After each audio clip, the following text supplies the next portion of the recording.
we are going to have a great discussion for in the current light of events that were happening in Kashmir, as a number of journalists were booked and charged on the basis of draconian laws, including the UAPA, which is the Unlawful Activities Prevention Act.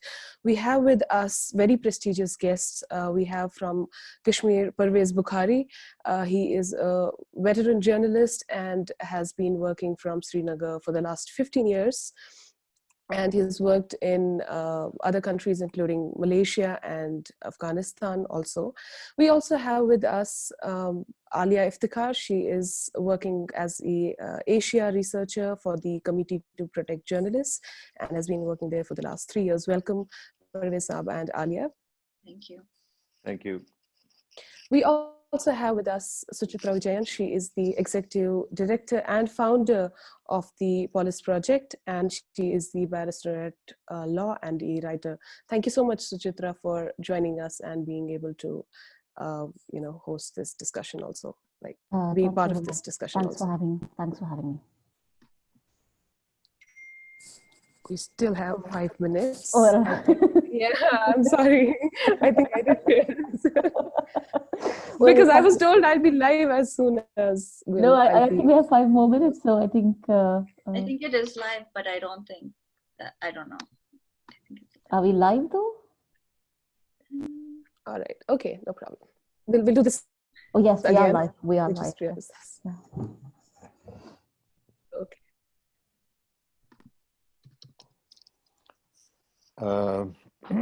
Okay, I think people will be joining in like 4 or 5 minutes. Yeah, okay. So let's wait these few minutes. It's okay. Yeah, sure.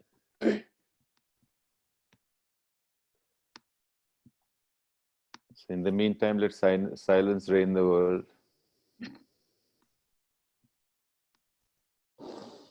I'm glad that you haven't lost your sense of humor.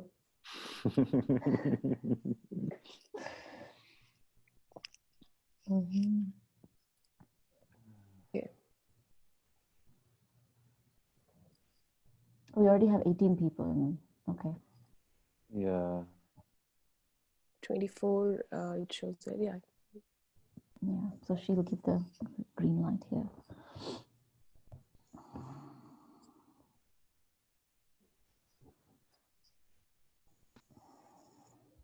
So is it also being recorded? I think yes. Yeah. We are live. That's nice.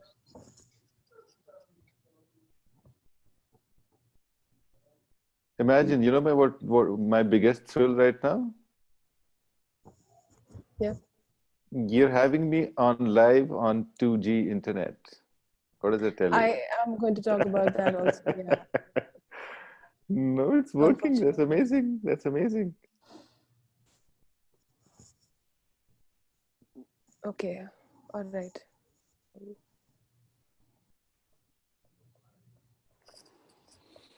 Mm-hmm.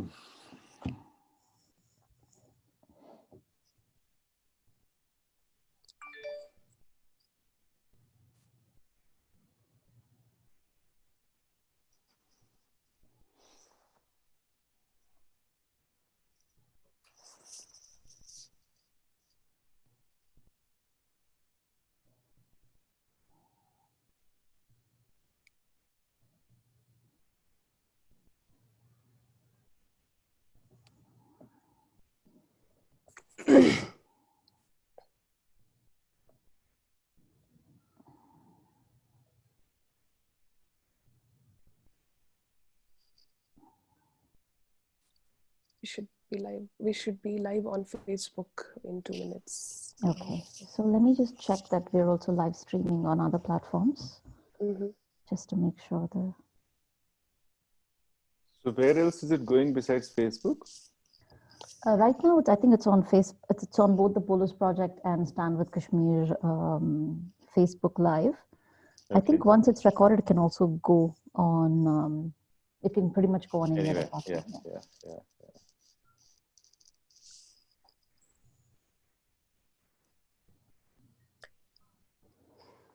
Let me just make sure there's someone on the side.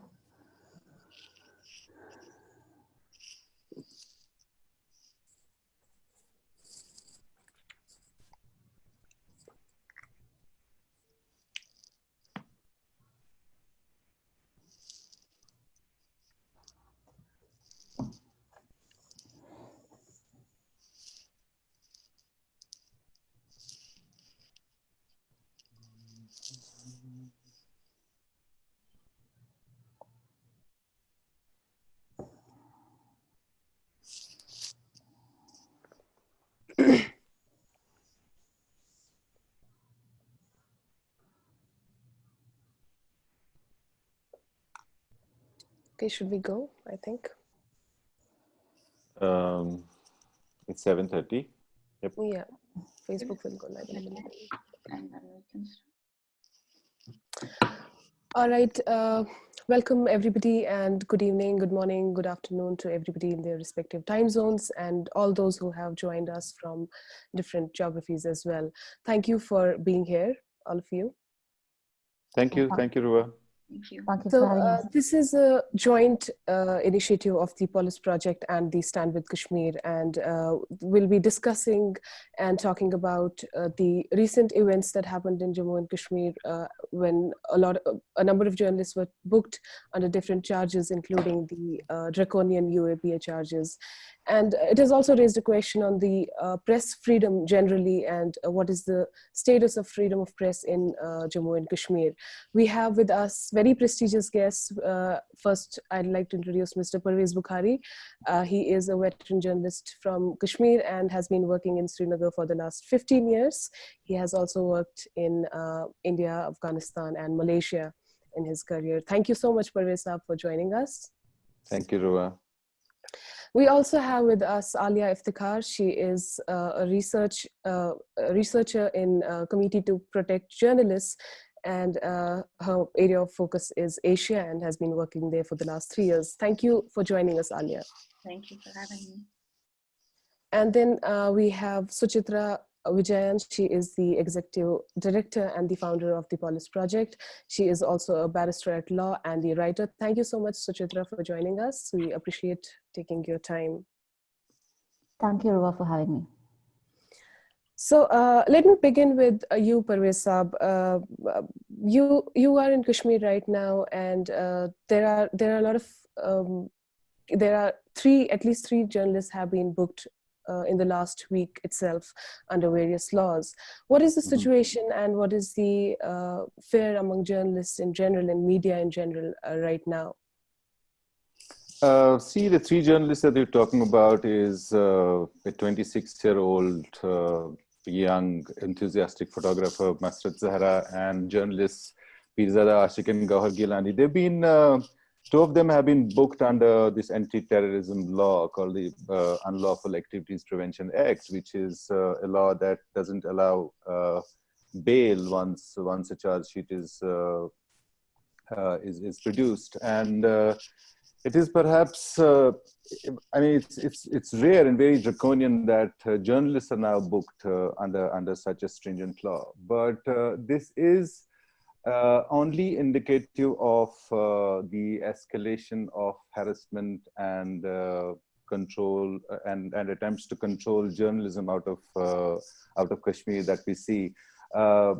Journalism has not been easy. It's not been easy for journalists anywhere, particularly in Kashmir for the last 3 decades. But August 5 last year, when the special constitutional status was abrogated for Kashmir by New Delhi, things have started getting particularly difficult for journalists. And we've seen journalists being very often summoned by the counterinsurgency police. It's not also the regular police, not the government's department in charge of the media and information communication stuff.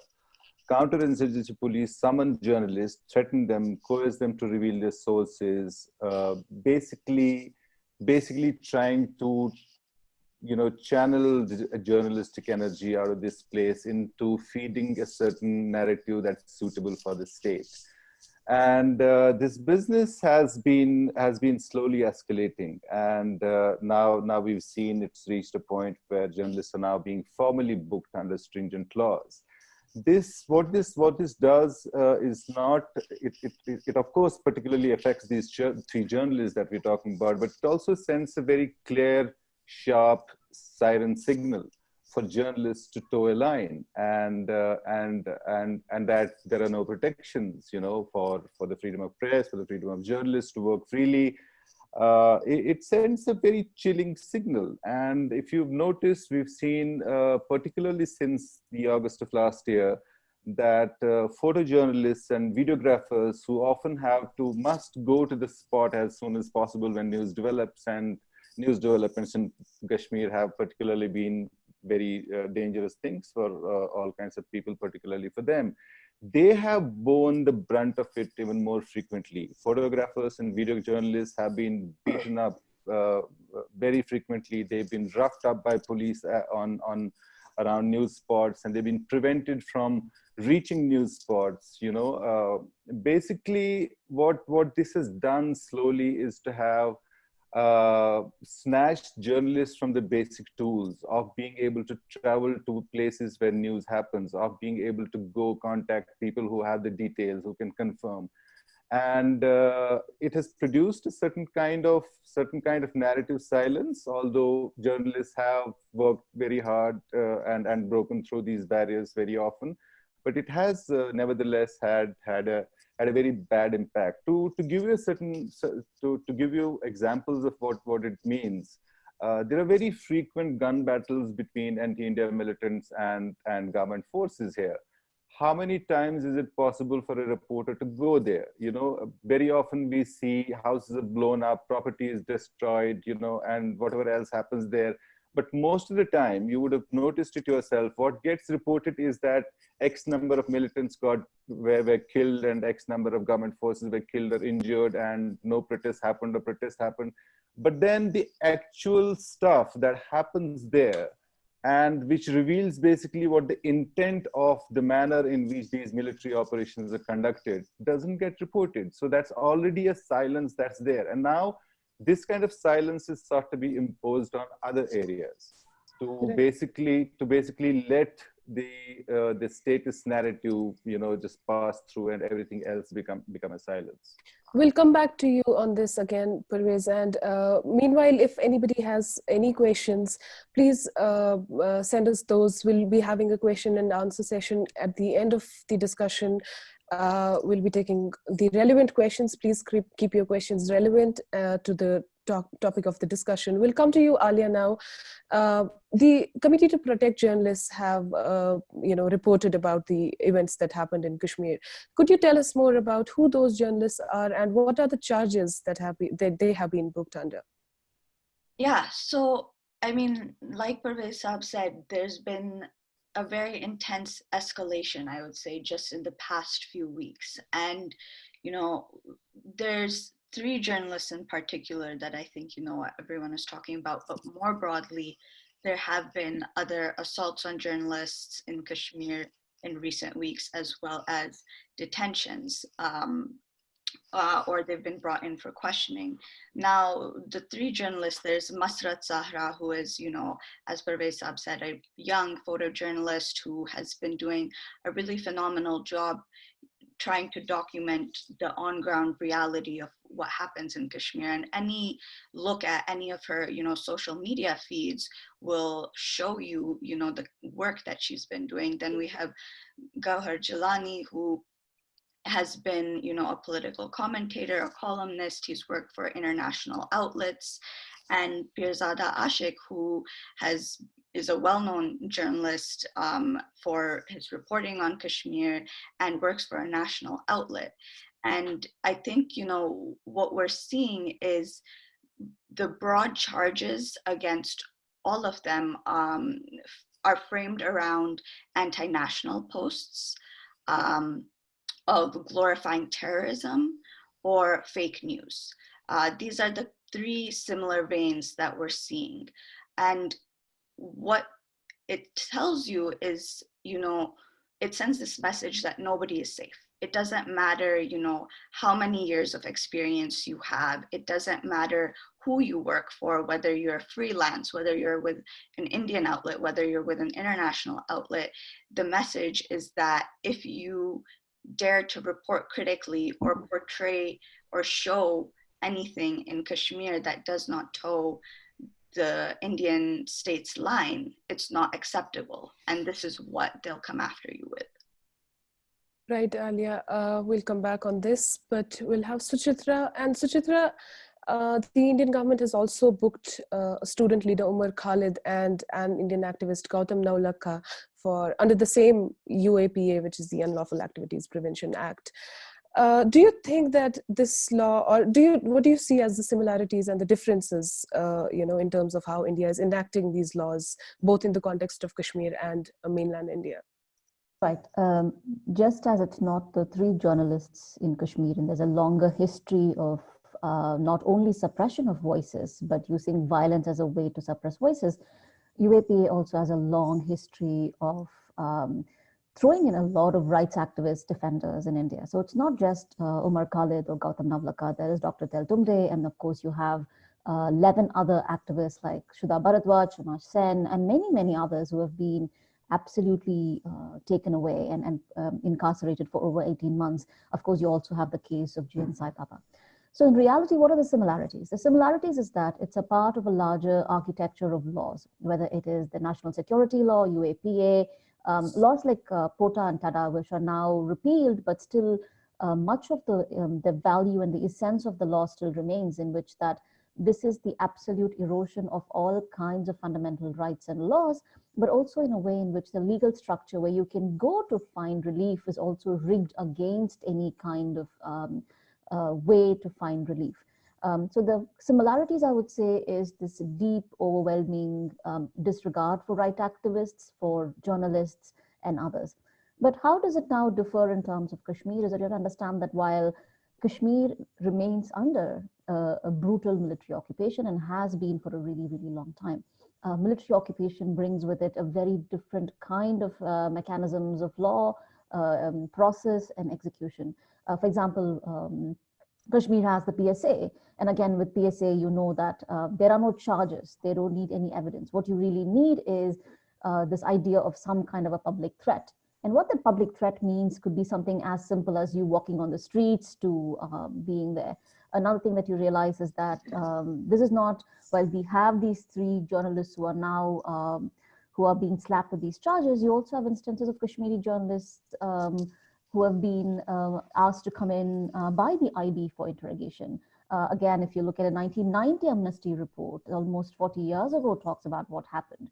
So what we really have to think about Kashmir is that in addition to an architecture or the universe of laws within India, whether it's the national security law, the UAPA, many, many other laws, in Kashmir, you're dealing with the brutal occupation. You have ASFA, you have the PSA, and what you really have to understand is that occupation fundamentally changes ways in which laws can be enacted. There is no due process. While you have institutions, those institutions exist nearly as a farce. So these are the conditions under which Kashmiri journalists have been working, rather desperately working for a really long time.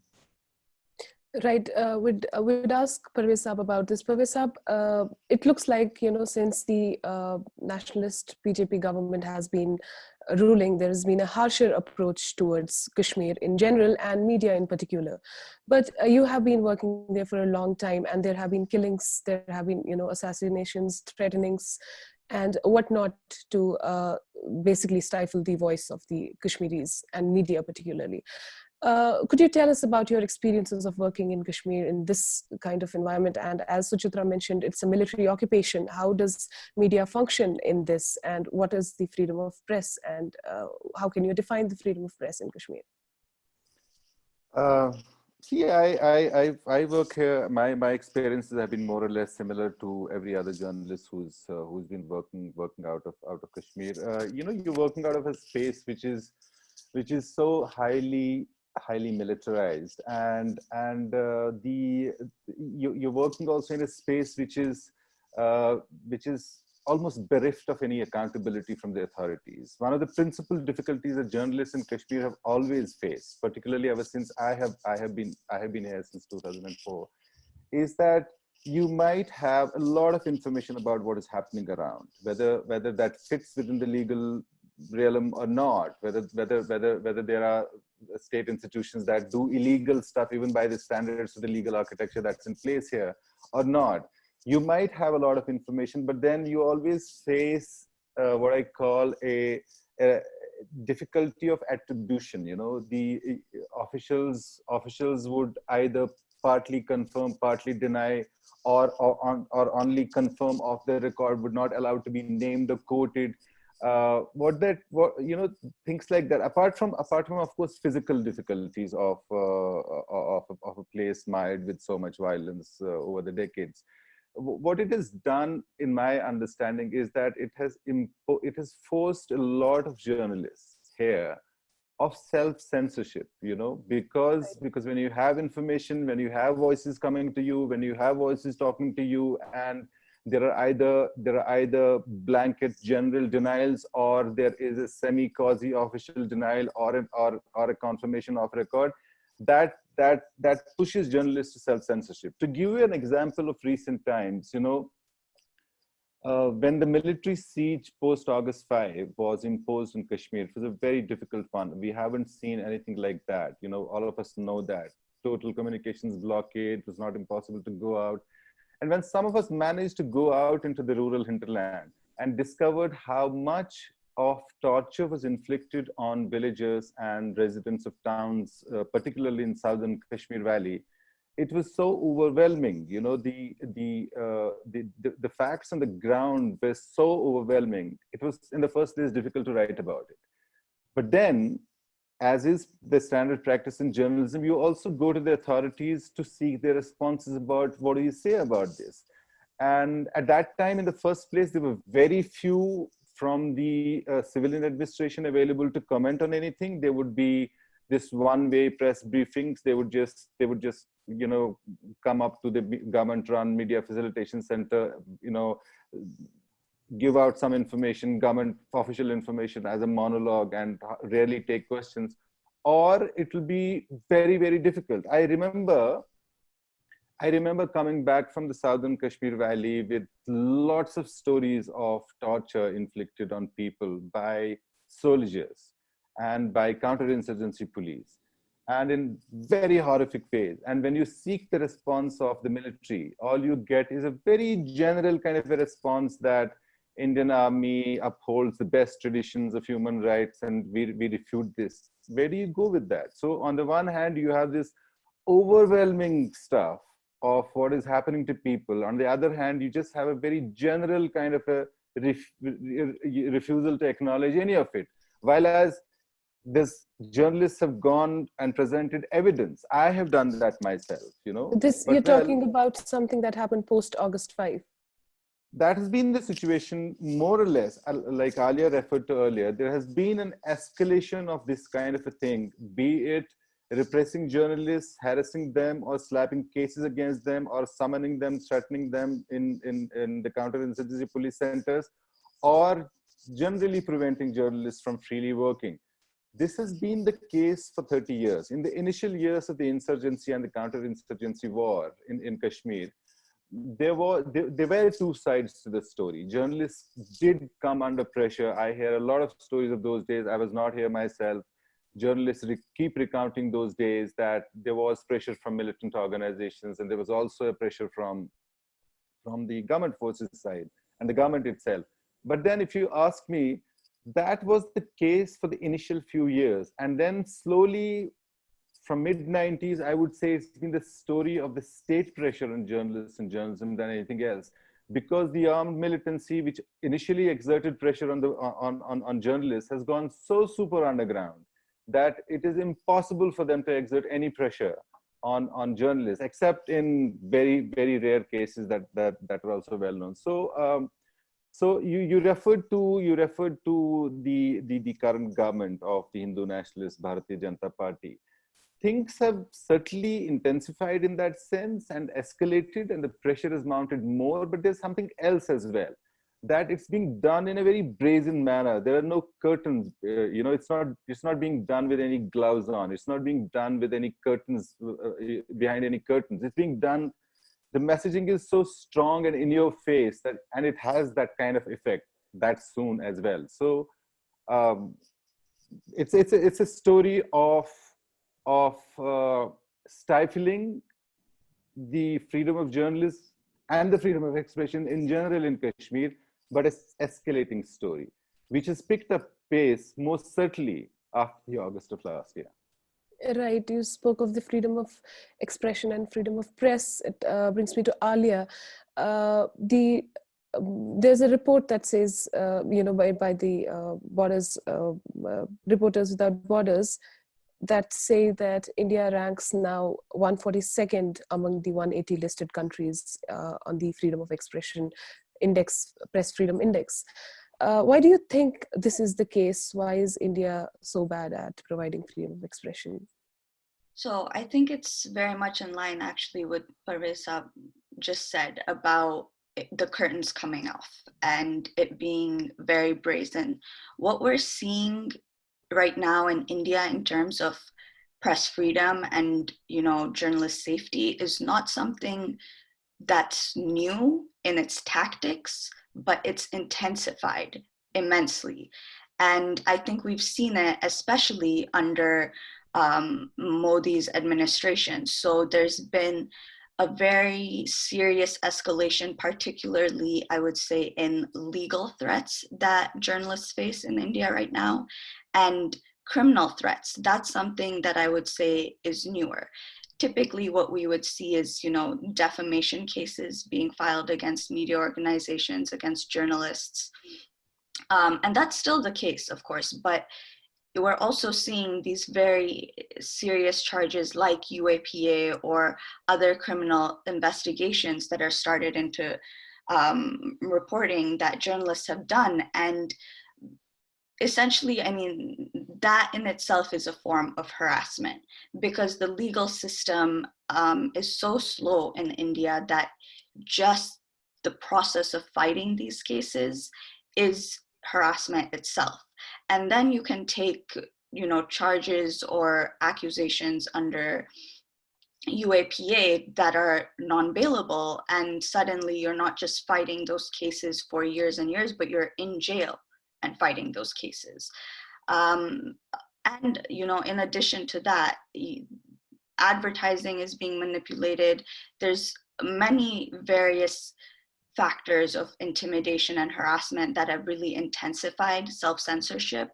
And, among all of these things, there's also the continuation of physical attacks against journalists, as well as journalists who have been murdered. We saw it with Shujat Bukhari a few years ago in Kashmir. We've seen that in cases like Gauri Lankesh.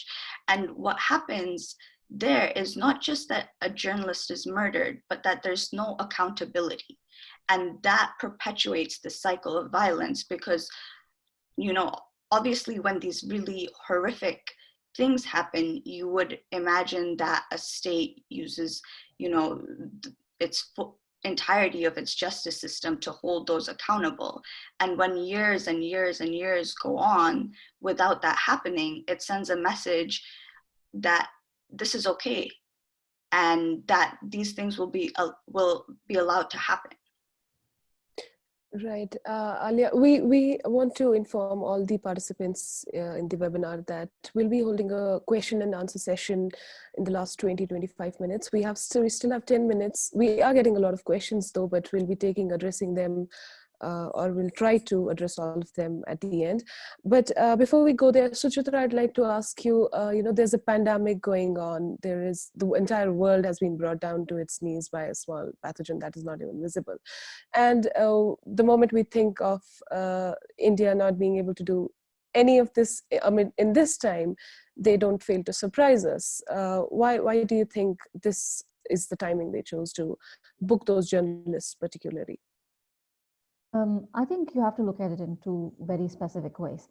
One is that liberal democracies around the world, whether it's the United States, whether it's India, whether it's Israel, all of these so-called liberal democracies are using the pandemic as a way to get more power, expand executive rights, put in place surveillance systems that will deeply, deeply transform the way in which whatever little is left of our the idea of whether it's fundamental rights in India, civil liberties in the United States, or other rights that all of these people enjoy. Why are they using this moment? I think, again, we have to, as Parvaiz rightly said, we have to think about this in the larger, longer history. The actual using of or silencing of journalists is not new. But I think what has really happened now is the brazenness with which this is being done. Again, what this really means is that I think starting December, the Modi government for the first time experienced a kind of pushback that they've never seen. For instance, when demonetization happened, everybody was surprised that there was no resistance. And then you had the revocation of Article 370, there was nothing. The Ayodhya judgment came out and there was nothing.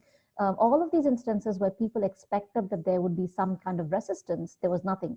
And then the CAA amendment, the citizenship laws get passed, and an unprecedented response happened, especially with Muslim women taking the public space and these protests happening. And there was a pushback. This, along with Article 370 revocation, also kind of changed something because of the advocacy of many of the Kashmiris in the diaspora, and also the reporting changed. The front page of New York Times and Washington Post, and globally, the narrative that Kashmir is an issue between Pakistan and India to be decided just automatically changed. And the reporting became more precise, more and more Kashmiri voices. You started hearing more eloquent, powerful Kashmiri voices articulating for their own causes. And all of this kind of came to a point where India's deeply won diplomatic successes of post 9/11 era was completely it felt that they were at siege. And having that, you saw that this protest and pushing back. And soon after that, you see Trump being here, and then the response in terms of how do you respond to non-violent pro-democracy protests? You do it with absolute use of violence, and you saw that playing out in Delhi. Again, even with the use of violence, you saw people continuing to speak up. And I think the COVID moment then becomes this moment to start using absolute violence without any impunity. So that, again, the idea being that you silence, if no information is produced, how do you report? You already stripped Kashmiri journalists of their capacity to report. There is an unprecedented information blockade in the name of putting 8 million Kashmiris under, what is information blockade? Communication blockade. Yes, now you have 2G, but still just the sheer plight of documenting what's happening is just impossible now. And yet you have these journalists still coming to work, still doing the least. That is still an act of resistance. And how do you destroy a people? It brings us to Parvaiz Saab, this coronavirus in Kashmir. There are hundreds of cases reported, I guess. And this is all happening in a pandemic. The same question to you, how is the media fraternity reacting to that? I'd like to go a little bit into the background of how things are done in Kashmir. You know, this time around, it's of course a pandemic, and it's the lockdown brought about because of the pandemic. But whenever things like this needed to be done, the authorities here have always had the mega gargantuan instrument of imposing a siege on this place. That's something that happened on August 5, the night between August 4 and August 5. And huge political decisions with very far-reaching and massive consequences for the people of Jammu and Kashmir was taken in New Delhi. And this place was put under a siege. What did they do? What was that supposed to do? In my understanding, it was simply to deny the people a chance to respond to what was being done in their name or for them without consulting them. So you always have had that instrument of siege. So this time around, it came a little naturally. You know, in fact, if you ask me, this siege prompted by the pandemic has been a little easier on Kashmiris than the earlier military sieges that we've experienced here, because this was perhaps the first time that people in Kashmir understood that staying home, staying indoors was for their own good, and the authorities did not need to deploy hundreds and thousands of government forces to enforce the siege. Although same methods have been used this time around also to enforce partly the siege. But that brings me to the point that the question that you particularly asked is that why choose this moment? When things have to be, this is my experience, whenever big decisions about Kashmir have been taken, where Kashmiri leadership of any kind, from any part of the spectrum of leadership, or Kashmiri people themselves are not on board, it's been very easy to just impose a siege, impose a military siege, impose a curfew, cut communications. We have a long history ever since internet was available in Kashmir. We've had perhaps the largest number of internet shutdowns anywhere. What is that supposed to be? I mean, these are instruments, measures that the authorities here have resorted to very frequently, which speak for themselves. I mean, if the state authorities claim that things are being done or undertaken for the welfare of the people, where does the need come from to impose then a communications blockade, frequent communications cutoffs, or a military siege, or curfews? So these are things that are very, very self-explanatory. What is intended, if you ask me as a journalist, what is intended to be the result of this is that the way people respond to what is being done for them ostensibly or about them, they're not being given a chance to respond. And when you impose sieges and communication blockades at those moments, you effectively block the journalist's capability of bringing out the voices of response to those decisions. So in terms of Kashmir, pandemic, no pandemic, the instrument of imposing a siege has always been available to the authorities, to the state here. Right. Aliya, I'd like to ask you, before we take the questions, we have a lot of questions coming in from the participants, but we will be taking those, but I want to ask this to you. You know, governments have used this pandemic as an excuse to stifle or choke the freedom of expression generally. And what is the CPJ, the Committee to Protect Journalists, work and research in this, and what can be done to counter this wave of attacks against the freedom of expression generally? Yeah, so you're absolutely right that globally we're seeing a crackdown on the free press. And this is happening in a variety of ways, but largely in governments being given expanded powers and using emergency regulations implemented in certain countries. I mean, in India, what we've seen is the implementation of the Disaster Management Act or the Epidemic Diseases Act, and broadly, governments are being granted more sweeping powers. And this is enabling the crackdown against the press. And, you know, we're seeing governments accuse reporters of fake news, just like we're seeing happening in Kashmir.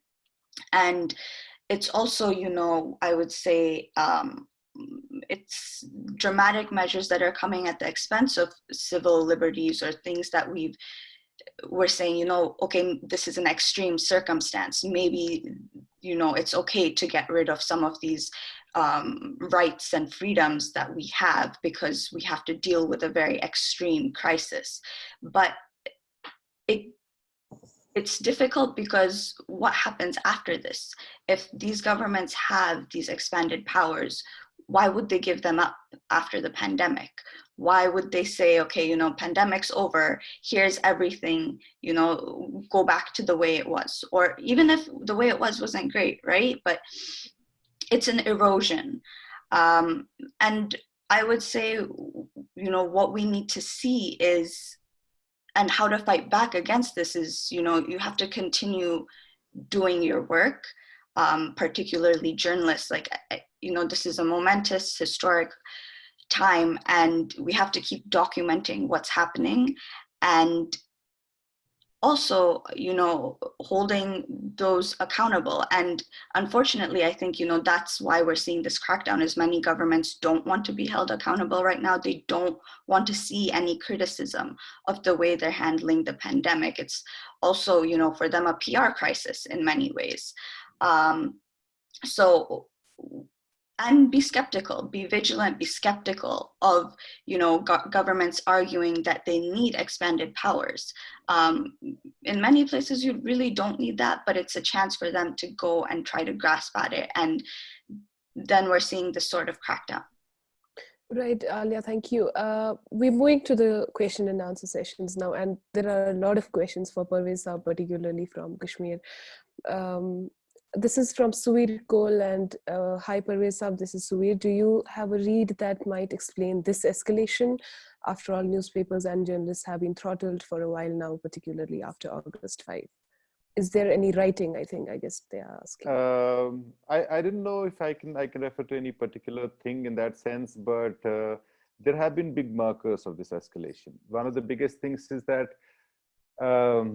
I'll begin by a joke. I mean, after August 5, when this current escalation we are marking, a joke started making rounds in Kashmir that the Kashmiri local press has started looking like some kind of a international press, and the international press, which started reporting Kashmir because of the journalists struggling and making sure to report what was happening on the ground, even in those difficult circumstances, they started publishing a lot. So international media about Kashmir started looking like local media and Kashmir media, which is not reporting anything about Kashmir. So this was actually also a long story, but it has ups and downs. But the weeks and months leading up to August 5, we saw a particular cranking up of pressure on the local newspapers, on the journalists who work for the local newspapers, on the journalists who work for all kinds of media outlets. And the government used all kinds of instruments, including slapping cases. Editors have been arrested and questioned by the National Investigative Agency, which enjoys very, very wide powers of investigating all kinds of people, including journalists and newspapers and business and editors and stuff. And then the government advertising, which is a substantial chunk of revenue that local newspapers use to function and pay their journalists and other workers, that was withdrawn. Newspapers were almost forced to publish just 4 pages or close down. Some of the online news portals almost completely died down. It's been so this had begun being done in preparation of the moment of August 5. Okay, and after that we've seen journalists. I mean, where else have you seen? I remember reporting from Afghanistan, one of the least developed countries in the world, and the thing that struck me most when I was there is that here is a country which is perhaps one of the most war-ravaged and destroyed countries, and yet journalists were working with the most modern communication technology out of that place. And what started being happening in Kashmir was that you had everything, but it was not available for the journalists. I mean, telephones were not available for journalists. Right, there is one more question which is related to what you're saying, Parvaiz Saab. It's by Mohammed Faisal, and he asks, how does the crackdown on press affect the psyche of a journalist in Kashmir? I'm sure there's a lot of psychological pressures journalists go through in Kashmir. I understand where the question is coming from. It does 2 things, and it imposes a certain kind of a need for self-censorship, and simultaneously regenerates a struggle among journalists here to fight that. But there's a limit to how much you can do. The point is that if, let's say, authorities decide to deny you access to what is the official information about anything that you may be writing or reporting about, what are you going to be doing? What are you going? You just cut down on what you can report on. So that results in self-censorship on one hand, the risk of being accused of reporting one-sided because the authorities would not be available for attribution or confirmations and stuff like that. And at the same time, it inside the body of a journalist, it intensifies that struggle to be doing the right thing, to be doing the job as professionally as possible in those conditions. So these are things that have become a regular struggle, a regular part of a journalist working out of this place. Right. I think you also have answered a lot of other questions that were asked to you. Particularly now, this you might want to address, Suchitra. This is from Dian Akardi, and he or she asks that given that the Public Safety Act appears broader and long established in Kashmir, why do you think these journalists particularly were booked under the Unlawful Activities Prevention Act instead? I think there are different ways of thinking about it. First is, it's to start with, we don't know the logic of the state in terms of what they're doing. The thing is that the UAPA is already a draconian law, and the UAPA is not a recent law. And the law goes back to the era of Indira Gandhi, and it's had multiple amendments. But something else happened recently after the BJP government comes to power is that the recent amendments to the UAPA Act has provisions in which an individual can be unilaterally designated as a terrorist without any proof. And the idea of the burden of the proof then dramatically shifts to the individual. And in this case, the individual would then have to spend years trying to prove. The second thing is also UAPA has 180 days, which means that you can go on detaining people, which is not very unlike the PSA. But increasingly what you see is that there has been some kind of a resistance to a PSA. And then what UAPA does is unilaterally use this language of terrorism. The language saying that anybody who's against anything is a terrorist, that any kind of dissent is terrorism, any kind of criticality is terrorism. While PSA is an architecture of law, again, I would think of all of this within the larger architecture of oppression, a series of laws that create. It's like, say, making on a given day, you get up in the morning and you have to make an omelette and you decide to put everything in it. You know, there is no logic to it, but also there is a logic, the logic being you want to make something. But in case of the UAPA, what it really does is that it creates a larger conversation. It moves the conversation to the question of the rhetoric of the anti-national, the terrorist. It moves in the realm of the punishment and the process as being one and the same. But more importantly, the rhetoric that anybody who's against the Indian state, any critique and any dissent can now be unilaterally designated as a terrorist. Right, Ji Parvaiz Saab, yeah, please. I just wanted to add to what Suchitra was saying in terms of why UAPA is being slapped on the journalists and not the PSA. I think one probable reason could be that there's a very wide experience, a long experience in Kashmir of dealing with Public Safety Act. And the fact that so many people have been slapped with that draconian detention law, and a large number of cases have gone to the courts, and courts have quashed those orders. It was also, in my understanding, an attempt to show the journalists that there's very little space that you have when we slap you with laws like Unlawful Activities Prevention Act. So to make the point that using this law instead of PSA is also a signal to the journalists that, look here, we're a little more serious than PSA, than what PSA could do for us in terms of controlling you, or in terms of taming you. Right. There's a question, there are many questions for Suchitra, and I think what you were talking about, this one is on the same lines as that, and this is from Omar Latif Miskar, and he says that from Suchitra's experience of working in Yugoslavia and Rwanda tribunals, does she see any parallels with the consistent pattern of criminalizing free critical speech in Kashmir, soon to be India's settler colonial project, wherein some bureaucratic officials have explicitly called for cleansing of social media?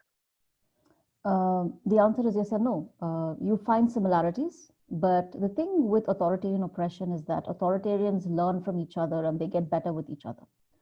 The instance of Yugoslavia and Rwanda are much, much well beyond the realm of what we have in India. We have the dehumanizing rhetoric, we have systems in place. But what is, I think, for me is far more interesting is the ways in which this dehumanization has played out over the last 10 years or even 20 years. Also, another interesting thing happened is that Arnab Goswami, who was again, a case was filed against him. The Supreme Court of India doesn't have time to deal with those affected by the riots. They don't have time to deal with the information blockade in Kashmir. They don't have time to deal with so many constitutional crises. And yet, when a charge has been filed against hate crimes against someone like Arnab Goswami is filed on the evening, the next day at 8 o'clock in the morning, the Supreme Court gives him protection. So what the Supreme Court of India now has done is very essentially protected hate speech through constitutional guarantees. And when these kind of things happen, you are sending a very clear message saying that dissent is not essential, and we will come after everyone who does it. Again, the shorter answer is yes, there are similarities, but then what is happening now in India is far worse, far more sinister, and we are much beyond those positions where when the bloodletting happens, it's going to be really, really bad. We are much beyond the place where anything can be now stopped. I think that mechanism is already in place. Right, we'll come back to you with more questions. And Aliya, this one is to you, that with journalism in Kashmir in danger, how can institutes like the CPJ help reporters from elevating their fears to report? Well, I don't know about eliminating fears to report. Unfortunately, the reality in each region, in each country, in places like Kashmir is that journalists are under immense risk doing their work. Now what we can do and what we try to do is, pressure authorities, pressure the international community to try to eliminate those risks so that journalists are able to do their job safely. They should never be facing these kind of attacks or threats for doing their job. And, as much as we can, we want to try to, give support to keep talking to them, keep hearing what are the challenges that they're facing, what are the best ways that we can mobilize the international community and put pressure on local authorities to try to remove those. And I think what I'll say is, a lot of times, especially in places like Kashmir, where you're getting, it just feels like a relentless assault against the work that you're doing, against everything. It can often feel very helpless, and you kind of reach the point of, why are we even doing this? But I think the important thing is, there's also that motivation, like Parvaiz Saab said, because of everything that's happening around you, to keep going. And it's not without hope. I think what I'll say is, even in everything that's happened in the past week, in the past 2 weeks, one kind of something that gave me hope is that the journalist Qazi Shibli was released just a few days ago after being held under PSA since late July. And so it's not all for nothing. Right, Parvaiz Saab, there's a question for you again. What are journalists in Kashmir supposed to do given their pleas in courts are repeatedly adjourned or rejected? And why are daily newspapers, print media not talking about the current scenario on ground in Kashmir? That speaks in itself. I mean, journalists can, when you're slapped with a case like that, all you can do is to seek legal counsel and keep fighting. That's just one end of it. But to the question of why the local media is silent is an answer in itself. I mean, that speaks of what kind of pressure and how much control has been brought about on the local media and the editors, the owners of those media outlets. Like I said earlier, it did not start on August 5. It has been going on for a long time. We've seen every time there has been a surge of civilian protests, like in 2008, 2009, 2010, and 16. Newspapers have come under tremendous pressure, but then they always seem to be temporary measures to just tide over those difficult times for the state and the people, because people were in their hundreds and thousands of protests for months and months together. But that has also resided on the trajectory of this escalation that Aliya has been repeatedly referring to. What has now happened as part of that escalation is that newspaper editors and owners have been booked under cases of terrorism or abetting terrorism, and summoned and detained and questioned by the National Investigation Agency, which is an investigation agency, a powerful Indian investigation agency that's supposed to be investigating crimes of terrorism, in the region. And the fact that the government has been very brazenly withholding government advertisements from newspapers. What explains the rationale behind government advertisement to be stopped to the largest circulating newspaper in Kashmir. If the government wants to, government advertisement is about informing the public about what they're doing or something that they want the public to know. What is the rationale behind denying that to the largest circulated newspaper in Kashmir? So it answers that. And that campaign, which has been going on for a long, long time and has now escalated, results in the silence about what is happening to the freedom of journalists or for freedom to work safely for journalists or freedom of expression in general in Kashmir, and that not being reflected in the local newspapers. And there again, the joke, local media looks like international media. They might write editorials about all parts of the world and all other health issues and difficult economic issues the world might be facing, but very rarely about what is happening next door or to themselves or to the place that they're supposed to be informing the public of. Right, you have answered quite a number of questions that were, that I did not ask, but somehow had the same connotation. Now, Suchitra, Habil Iqbal is asking, most of the people in Kashmir have very little expectations from the courts, including the lawyers themselves. In this scenario, how do we convince ourselves and the victims to approach the same institutions again and again? What is the trust, between? This is a very existential question for me, and this is a conversation that I've had with many of my Kashmiri friends, especially lawyers.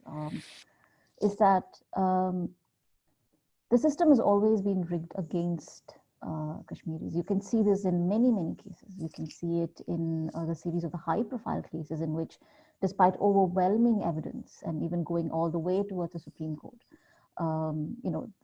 at the end of the day, it's, you have the military system, you have the military justice, and even the Supreme Court of India is not willing to understand or even recognize that Kashmiris deserve the right to justice that they should.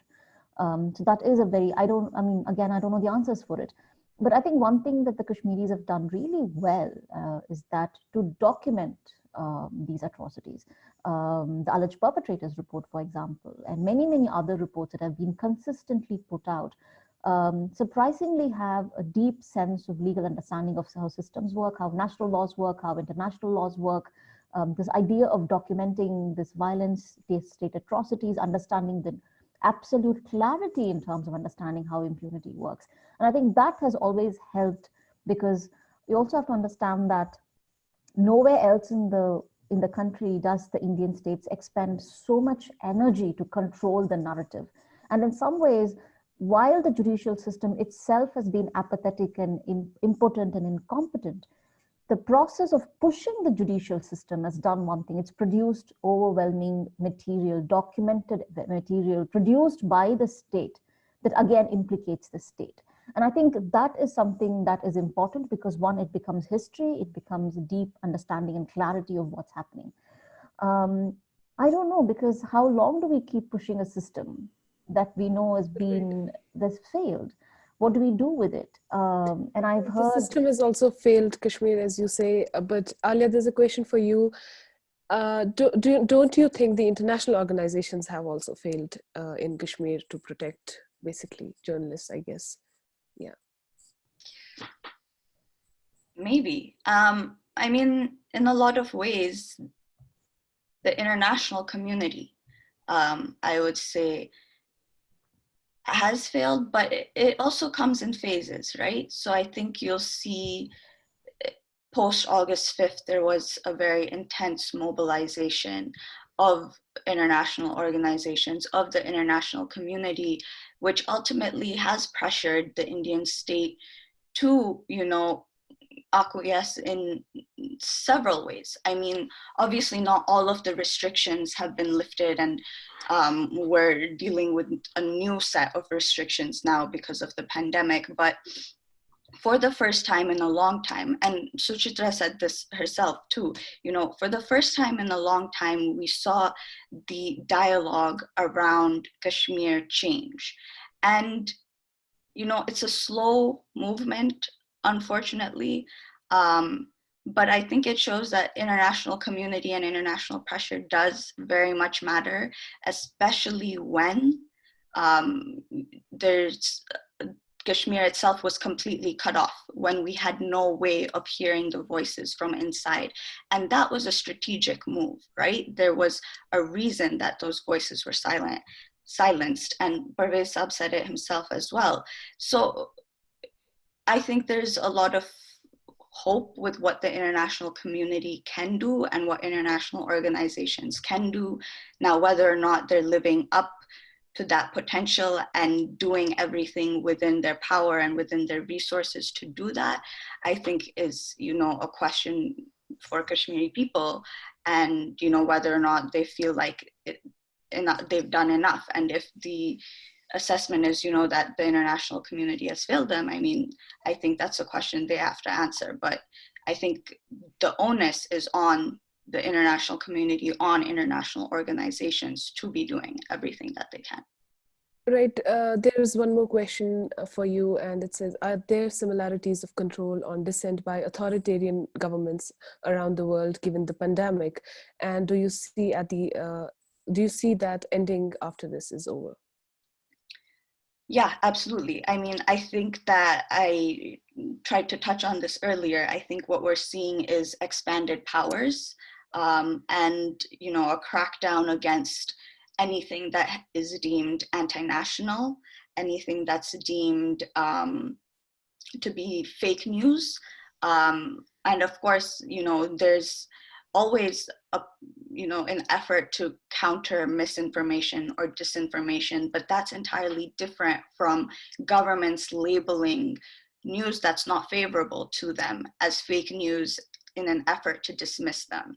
Now, I think that's something that we've seen throughout the world. I think we're seeing journalists being detained, being questioned for their reporting, more than we have, not more than we have, but intensified because of the pandemic. So these are some of the similarities that we're seeing, and this is a global phenomenon for sure. Are there any specific actions that the international community must take to help?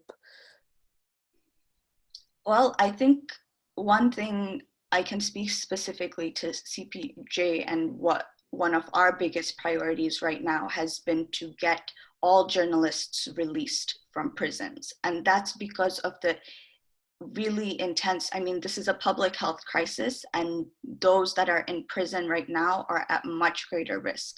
And many of these people, particularly journalists who've been imprisoned for their work, should not be there. And the threat now is that they could essentially be facing a death sentence because of the public health crisis. So one of our biggest efforts has been to get journalists released. I think those are probably some of the more pressing things that we need to look at, is how is this public health crisis specifically impacting, human rights defenders, journalists, those who are imprisoned and should not be, and trying to focus and target on those. And then, of course, trying to also target this global crackdown and making sure we don't lose the freedoms and civil liberties that we have. Right, thank you, Aliya. And we're going to wrap up in a while, but we have a lot of questions. I'm trying to, merge 2-3 questions together for you, Parvaiz Saab. How do you see the silence of Kashmir Editors Guild? And do we say that the credibility of a Kashmiri journalist being put on stake with frequent intimidation and harassment?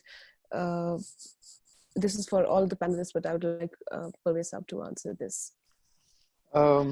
I can't say on behalf, I can't say anything about the Editors Guild here, but to the question that is it limiting the journalists? I mean, it's certainly making the work of journalists harder, but I don't think, I mean, given I know my colleagues here, I think everybody recognizes that all this means is that we need to work harder. To give you an example, on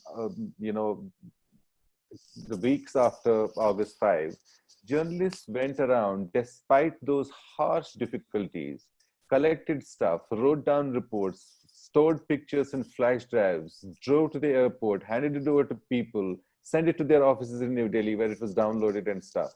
So to give you just one example, I mean, the fact of the matter is that whatever the circumstances, journalism will keep happening. It cannot be stopped, you know. It is, I mean, you can slow down a journalist's work, but it cannot be stopped.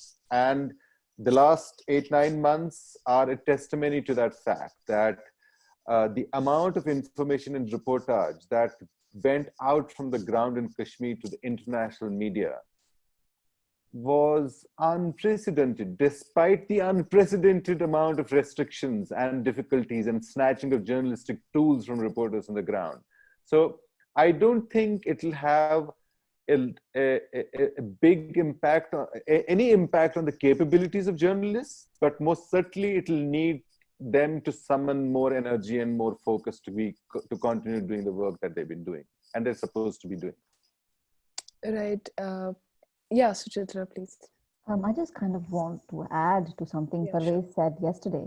He said, we were talking about courage, is that we demand so much courage and sacrifice and putting their bodies on the front line, and they do it. Is that such? But no people should actually, you should never demand such courage, especially from people who have been, you know, completely taken away. It's just that something that Parvaiz said yesterday that I just kind of want to add to this idea that yes, there are concerns, but these are some of the bravest journalists and people reporting from one of the most hardest situations. Right. I want to ask Parvaiz one last question, that you have worked there for decades now. Do you think that this is the darkest phase that the Kashmiri media fraternity is going through? I don't know. Certainly, since the time I have started reporting out of this place, which is 2004, this is perhaps the darkest time. But I hear stories from colleagues that in the beginning of the decade of 90s, when things began happening here, it was even more difficult. You know, I've heard people tell me how it was almost like being on the front lines of an actual war, which is fought with weapons like bombs and bullets. It was like that. Transmitting its story in the evening at the end of a day was that difficult. So, but those were difficulties of a difficult nature. But what is happening now, why I agree that it is perhaps the darkest in the last decade and a half, darkest time, is because none of this is by default of the conditions that exist on the ground in Kashmir. It is by a certain design that this has been made into the darkest time for the journalists. I hope this shall pass and we'll still keep doing what we're supposed to be doing. Right, hoping for that. Suchitra, do you want to answer this one? It says, how do you think some of the more liberal news outlets, including The Wire, News Laundry, Quint, etc., have covered Kashmir since August 5? Do Indian media outlets also face these restrictions, or is there more flexibility of Kashmiri journalists who work with them? Look, I don't know. The point is that Indian media has been gutted. There's even within the COVID now, you see so many people being fired. Even the last 10 years, the amount of money that is there for reporting has been gutted. And then now the ownership of media is in the hands of maybe 4 or 5 people. So you already have the classic signs in which, you have an overwhelming state power along with corporate power silencing voices. Of course, there are a handful of sprightly people, like in all of these cases. I like what Caravan does, reporting that Supriya Sharma did. It was Scroll and Wire. And again, there are a handful of mostly women journalists who are the last frontline defending, whether it is folks like Neha Dikshit or Rohini Mohan. They're just a handful of them, right? Doing the kind of really good dogged reporting. They face immense danger. Having said that, I also want to put forward this critique that the Indian establishment, even the most liberal of them, look at Kashmir as a rights discourse. You will see very little conversation beyond the rights discourse.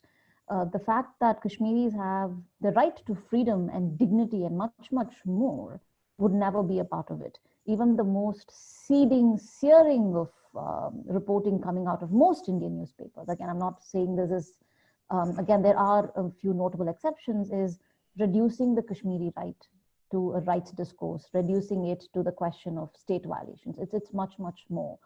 And those are critiques that we should inherently take in and push to make it better. But having said that, in general, the journalism landscape in India is now literally done by a few handful of people.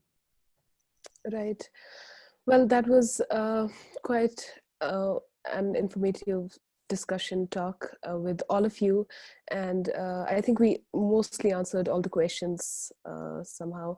And yeah, what is very interesting is that in this age of technology, we are here talking about the darker aspects of our lives, and during this pandemic. So, well, thank you all of you. Thank you, Parvaiz Saab. Thank you, Suchitra. Thank you, Aliya, for joining us. And we hope to see you again soon with something better to discuss. Thank you, Aliya. Thank you. This was good to discuss. And thank you all the people who have been participating, who have been asking questions and who participated with us. We'll be sharing this video on our on the Stand with Kashmir Facebook page also. Please share, and thank you. And also, Thanks, Ruwa, Ruwa. thank you for being such a wonderful interlocutor. Thank you for Thank you. I hope I did good. Thank you. You're wonderful. You certainly did. Thank you, Ruwa. Thank you very much. Thank you, everyone. Thank you. Goodbye. Take care.